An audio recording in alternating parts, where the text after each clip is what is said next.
What's happening, everybody? Justin, Bridgewater's Finest on YouTube, Blockbuster_guy on Twitter, and here it is, the Super Bowl 47 prediction video. The last prediction video that I will be doing for this season. And thank God the NFL has provided us with a game that is insanely easy for us to predict, and we know exactly what is going to happen. Super Bowl 47 goes down Sunday, February 3rd, where the AFC Champion, the number 4 seed Baltimore Ravens, take on the NFC Champion, the number 2 seed San Francisco 49ers at the Mercedes-Benz Superdome in New Orleans, Louisiana. Now, the line on this game currently sits at San Francisco favored by 3.5 points. The total points in this game for the purposes of over-under currently sits at 47. Head-to-head between these two teams, there have been no recent meetings between these two. The last meeting took place in 2011 when these were two very different teams. But Baltimore has won 3 straight head-to-head matchups dating all the way back to 2003. Take that for what it's worth. In games against common opponents, San Francisco has a record of 1 win and 1 loss. Their win came against the New England Patriots, their loss coming to the New York Giants. But in those 2 games, they were outscored by their opponents 44-60. In games against common opponents for the Ravens, they are a perfect 3-0. They beat the New York Giants and dispatched of the New England Patriots twice this season, outscoring their opponents in those games 92-57. Now, this is where it starts getting a little bit different from my other prediction videos. We can't really do a home versus away because really neither team is at home. One team is considered the home team, but they're not exactly playing in their building. So home versus away for both teams really ended up being sort of irrelevant. So what I've done is I'm going to be taking a look at the passing games, running games, pass defense, run defense, and giveaways versus takeaways ratios for both teams and telling you who I think, based on the numbers, has the advantages in these areas. We're going to start with San Francisco's passing game. Now, in the regular season, San Francisco quarterbacks, those being Colin Kaepernick and Alex Smith, combined to complete about 66% of their passes, pass for 3,551 yards, an average of about 222 yards a game, throwing 23 touchdowns to just 8 interceptions. So they averaged about 1.4 touchdowns a game versus only half an interception per game through the regular season. Now, Baltimore in the regular season, the percentage wasn't as good. It was only around 60%.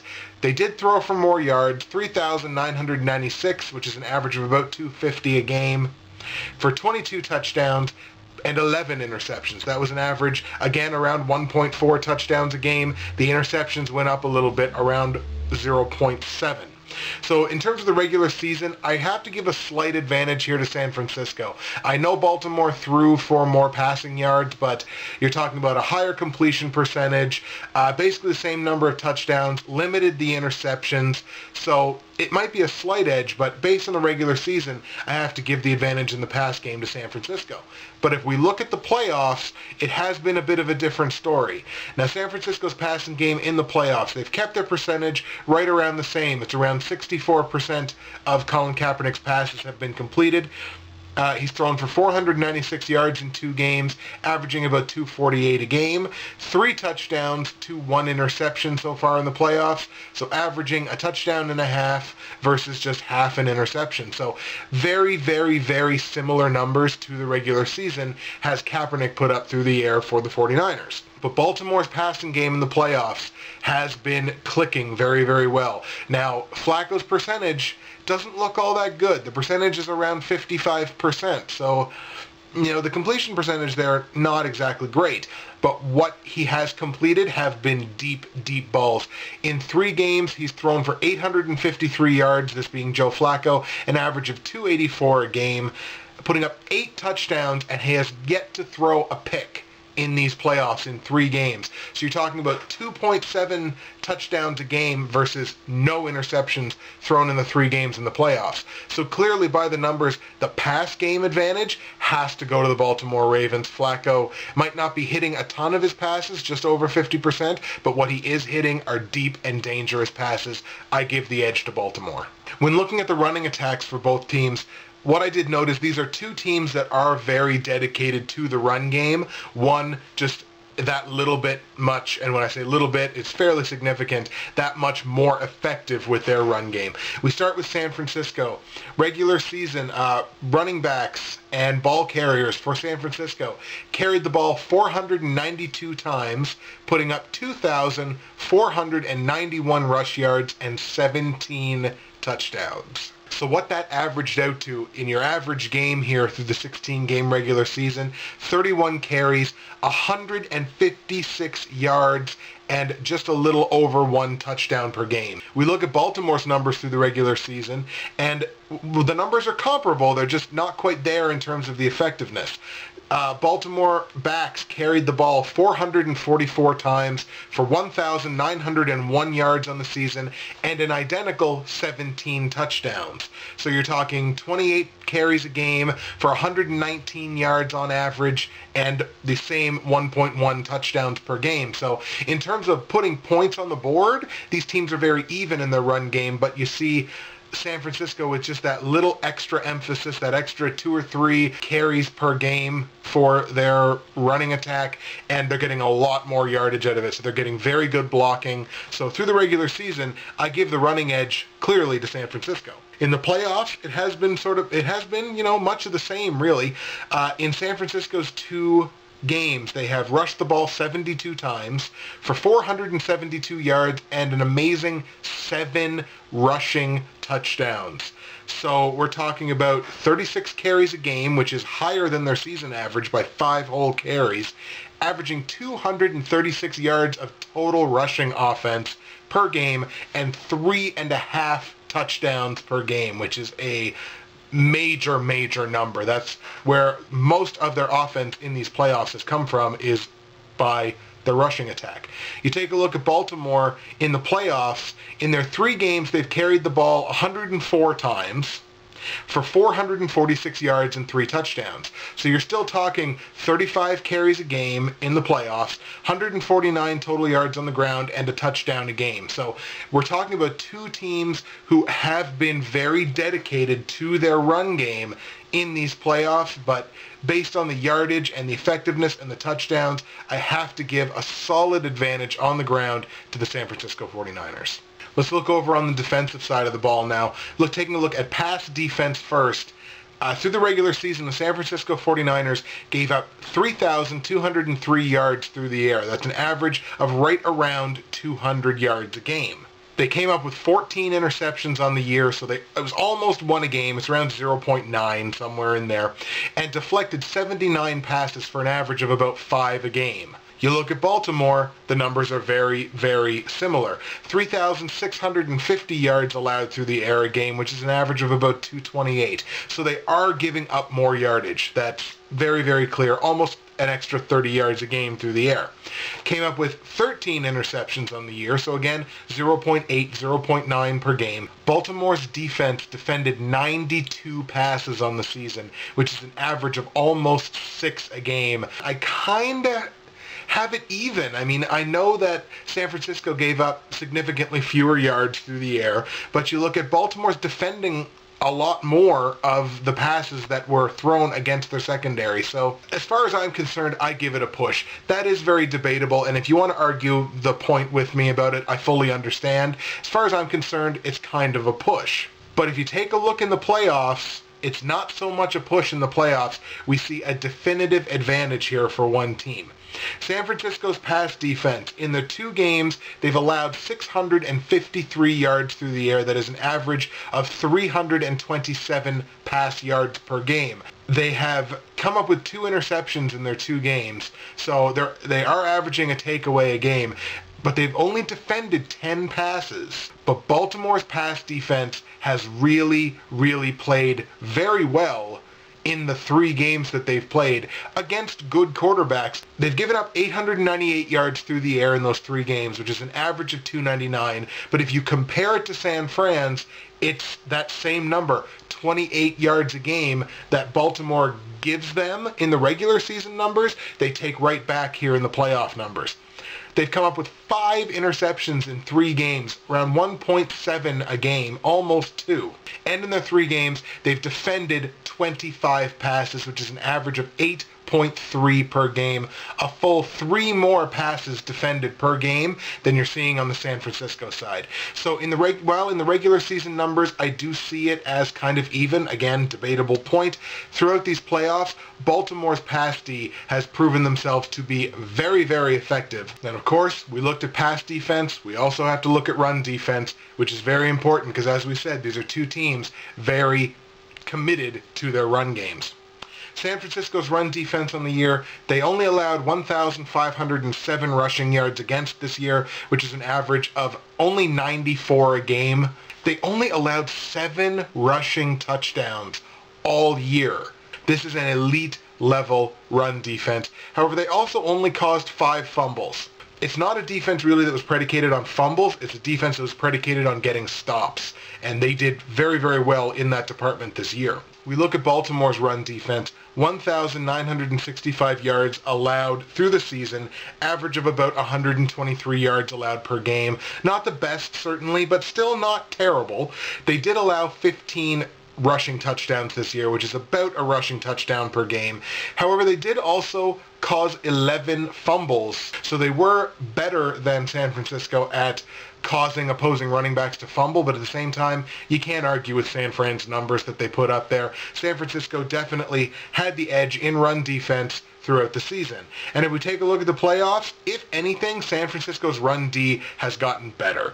In the 2 games they've played, they've only given up 185 yards on the ground, which is an average of 93, slightly better than they did through the regular season, and they've only given up the 1 rushing touchdown in 2 games.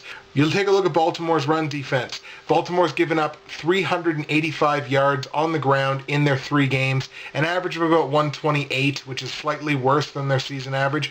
One of the big things that I noticed is Baltimore hasn't given up a rushing touchdown yet all playoff. Now, that's likely going to change in this game against San Francisco, facing arguably the best run offense in football. I just thought it was worth mentioning that Baltimore has not given up a rush touchdown this year. But based on regular season performance and performance in the playoffs, you can't not give a significant edge in run defense to the San Francisco 49ers. Now, giveaways and takeaways. And I thought that this was going to be an area where Baltimore was really going to come out ahead. But if you look at the numbers through the regular season, the numbers are extremely similar. San Francisco caused 14 interceptions and forced 11 fumbles on the year, which they recovered. That's 25 takeaways on the season. Baltimore had 13 interceptions and 12 fumble recoveries. Do the math. It is also 25 takeaways on the year. So based on the takeaways, regular season, that's a wash. And if you compare it to their giveaways, San Francisco threw 8 interceptions on the year and had 8 lost fumbles. That's 16 giveaways, so they were +9 in the takeaway giveaway ratio. We take a look at Baltimore, 11 interceptions, 5 fumbles lost. That is 16 giveaways. That is a +9 ratio for them as well. It is an absolute wash in terms of regular season takeaways versus giveaways. But in the playoffs, Baltimore's defense has come up big doing what they do best, which is forcing takeaways. Baltimore has forced 5 interceptions and 3 lost fumbles to their opposition. That's 8 takeaways in 3 games. By comparison, San Francisco has forced 2 interceptions and 2 lost fumbles, which is only 4 takeaways. Now, in terms of giveaways, San Francisco has lost a fumble and Kaepernick has thrown in an interception. So that's 2 giveaways in 2 games, so they're good for a takeaway, or for a giveaway a game. Again, we mentioned Flacco has not thrown an interception yet. However, there have been 3 fumbles by the Ravens in these playoffs, so it was 3 giveaways in their 3 games. So they're usually good for a giveaway a game as well. But when I take a look at this, obviously with the numbers there for Baltimore, in terms of their takeaways, had to give the advantage in takeaway giveaway to Baltimore because, again, they've generated 8 takeaways in 3 games. We take a look at average scoring for and against for both of these teams. Now, usually, if you go back and watch my other videos, you'll see that I went overall for the whole season, home versus away, and last 5. Well, again, as we mentioned, home versus away, kind of irrelevant now. So what I've been looking at was overall scoring for the season, what they did in the last 5 games in terms of momentum, and what they've done so far in the playoffs. And I think that that's a realistic way of looking at scoring for these two teams. Overall, through the year, San Francisco averaged about 26 points a game and only gave up about 18 a game. By comparison, Baltimore also averaged around 26 points a game, but have allowed 21 points a game. So basically what this tells me is it's an advantage for San Francisco there by a couple of points, somewhere in the area of 24 to 22. If you take a look at the last 5 games, San Francisco has scored 31 points a game. So in the last 5 games, their offense has been clicking better than usual. However, in the last 5 games, their defense has been giving up points. In the last 5 games, San Fran's defense has averaged 29 points allowed, which is a big number, especially come playoff time. Granted, they've played 2 very, very good offenses in Green Bay and Atlanta in their last 2 games. In Baltimore's last 5 games, however, their offense is clicking better than it was for their season average, 28 points scored per game, but the defense has really played very well in terms of not giving up points. Lower than their season average, they've only given up 19 points a game in their last 5 games. What does this tell me? It's a slightly larger advantage, but this time it's for Baltimore. It's a clip of around 29-25. And we take a look at performances so far in the playoffs. San Fran's offense has been out of sight in the playoffs. 37 points per game. However, the defense, as we mentioned, hasn't exactly played the greatest. They've been giving up 28 points a game. Baltimore's offense in the playoffs have scored 30 points a game in their 3 games, and they're only allowing, as we mentioned before, those 19 points a game. That average holds true in the last 3 playoff games. So 30 points scored versus 90 points allowed on average so far in the playoffs. And what this gives me is, even though it's a huge number there for San Fran's offense, 37 points, if you crunch the numbers and do the math, it's still a slight advantage for Baltimore. We're talking terms of maybe 29 to 28. So in any of these scores, it's so close. X factors. As you know, I usually give you 3. Well, I'm overcompensating since it's a Super Bowl, and this video I'm going to give you 5. The first X factor, we have to wonder if injuries are kind of starting to pile up for the Ravens. On January 25th, the Baltimore Ravens placed 19 players on their official injury report listed as questionable. That's a lot of players, and we're talking about the core of the team. Suggs, Haloti Ngata, Ray Lewis, Bolden, Ed Reed, Pierce, Dennis Pitta, Bernard Pollard, Vonta Leach. It's the core of this team, and they're all on this injury report, listed not as probable, listed as questionable. X factor number 2, we mentioned it before, turnovers. Turnovers are going to dictate Baltimore's ability to succeed in this game. Baltimore needs at least 1 pivotal turnover, preferably late in the game if this game is close. They need to generate at least 1 turnover from this team. X factor number 3, and it's an X factor every year, the bye week. Does the bye week negate San Francisco's advantage of the fact that they've only played 2 games in these playoffs, whereas Baltimore has played 3? Does it kind of negate the fatigue advantage that San Francisco would have? On the other side of the ball, does the bye week negate Baltimore's momentum? You got to wonder if maybe the bye week ends up working in negative ways for one or both of these teams. X factor number 4. Flaccoing against the San Fran secondary. The way that Joe Flacco has succeeded in these playoffs is by these deep bomb passes. Because as we said, he's only hitting about 55% of his passes, but what he is hitting has been lethal down the field passes. Are those deep passes going to work against San Francisco's secondary? And if those long passes don't work, Flacco's only hitting at 55% right now, and San Francisco's run defense is vicious. And the fifth and final X factor, Baltimore's ability to contain Colin Kaepernick. Baltimore's interior should be able to, if not stop Frank Gore, should be able to at least handle him.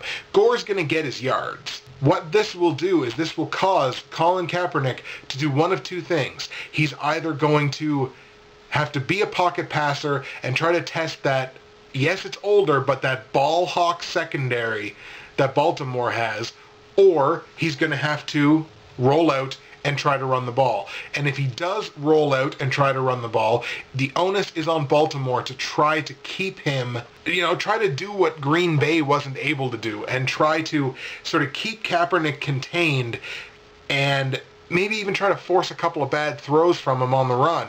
But it'll be interesting to see if Baltimore's defense is going to be able to do that.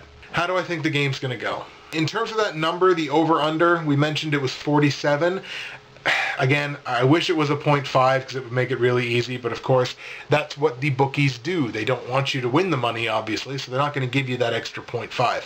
I'm going to take under 47 points. I think you look at these two teams predicated on smash-mouth defenses, running the football. They're two very similar teams. Obviously, their head coaches are brothers. I think when you have two very similar teams like that are going to run into each other on the first play just as hard as they run into each other on the last play, I think you take the under in that game. I think you let these defenses do their jobs, and this game's going to stay under 47 points. So I'm telling you, take the under. As far as that line goes, San Francisco minus 3.5. The way I see it, Baltimore's got the momentum. Most of the numbers here point to San Francisco, but if you're going to give me 3.5 points with the Ravens, I think I'm going to have to take that. So I'm telling you on the line to take Baltimore plus 3.5. I think it's the smart play. Then again, I also thought Atlanta plus 4 was the smart play, and that ended up being, luckily anyways, a push. But I just think Baltimore plus 3.5 is the smart play here. That's what I'm taking, and that's what I suggest you take as well. Justin, we hear all that. We love all that, but just tell us what we want to know. Who is going to be Super Bowl 47 champion? Folks, I've been telling you all season that despite the fact that I wear New England Patriots cap, that if I do have an allegiance in football, that it's got to be the Baltimore Ravens. I would be a hypocrite if I didn't show that allegiance now. Ladies and gentlemen, Baltimore 23, San Francisco 21. The Baltimore Ravens will be Super Bowl 47 champions. Ray Lewis will go out on top with his second Super Bowl ring. I know I just pissed Frank Caruso off. I got nothing but love for the San Francisco 49ers, but I gotta show my allegiance. So once again, straight up, I'm taking the Baltimore Ravens by a score of 23-21 to win Super Bowl 47. On the line, I'm telling you to take Baltimore plus 3.5, over under, take under 47 points. And ladies and gentlemen, other than the reaction video after the game, we are all done. And I want to thank everybody. And I know I do this on a bunch of videos, but to be perfectly honest, the support that I've found this year and I'll even go ahead and I'll say it, the family that I've found this year in terms of football prognosticators, and again, I don't mind name dropping, Gio, Billy, Guru, Christina, has been fantastic. And I love the support that I get from all of you, and know that I'm giving it back. And I hope everybody comes back, does this again next year. Just again, to basically everybody that watches my videos, they're just, you mean more to me than maybe I might let on at sometimes, but you definitely do mean a lot to me, and I want to thank everybody very much for their support. I love doing this, and it's something that I'm going to keep doing as long as I'm breathing. So that's it for me, Justin, Bridgewater's Finest on YouTube, Blockbuster_guy on Twitter, predicting the Baltimore Ravens to be Super Bowl 47 champions.